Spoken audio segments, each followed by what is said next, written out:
la seule ligne en inox qui était sur le chantier, donc on l'a conservée. 500 mètres de galerie relient les thermes Napoléon au centre-ville de Plombières-les-Bains, plus précisément le centre Calodae, d'où provient l'eau chaude qui est utilisée pour les soins.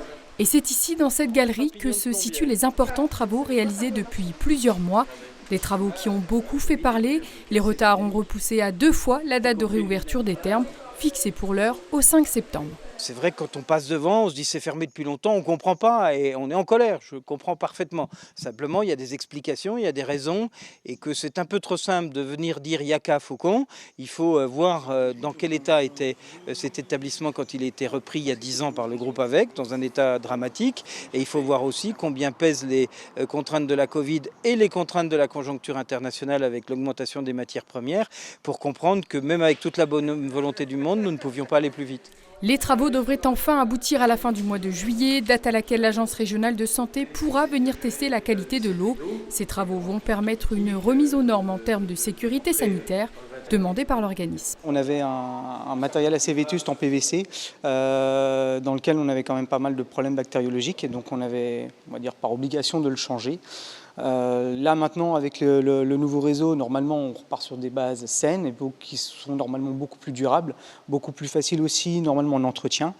Au niveau du stockage c'est la même chose, donc on part sur des nouvelles cuves parce qu'avant c'était des cuves en naturel, en terre et briques, dans lequel donc on stockait l'eau chaude. 6 nouvelles cuves, près de 2 km de tuyaux en inox remplacent aujourd'hui ceux en PVC, vieux de plus de 20 ans. Coût des travaux, 1,5 million d'euros, entièrement financés par le groupe AVEC, gestionnaire de l'établissement, mais aussi du complexe hôtelier et du restaurant. En pleine saison, ce sont une centaine de personnes qui travaillent sur le site, aujourd'hui à l'arrêt.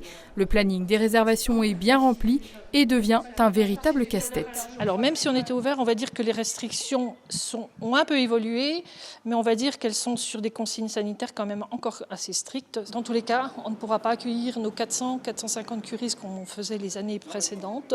On sera obligé de se limiter à 100, 200 en fonction du médecin thermal qu'on aura. La question qui reste en suspens est bien celle du rachat de l'établissement. Ce jeudi, la municipalité, accompagnée de sénateurs et députés, a évoqué le sujet avec le délégué général du groupe. On estime aujourd'hui que le groupe a investi sans aucune subvention près de 5 millions d'euros en 10 ans. Ce n'est pas suffisant, il faut aller plus loin. Si la collectivité publique veut racheter les murs, on a à peu près chiffré le montant autour de 10 millions d'euros. Mais racheter, c'est une chose. Ensuite, il faut gérer. Je rappelle quand même que c'est des précédentes municipalités qui avaient abouti à la faillite. Je pense qu'il faut faire un projet commun, un projet collectif. Depuis 40 ans, l'histoire des thermes a montré que quand c'était la puissance publique qui gérait, ça n'allait pas.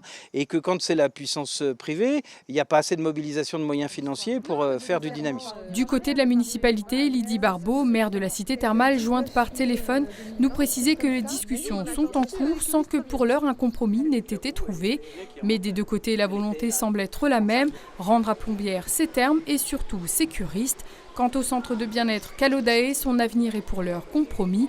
Les travaux pour sa remise en état ont été estimés à près de 12 millions d'euros.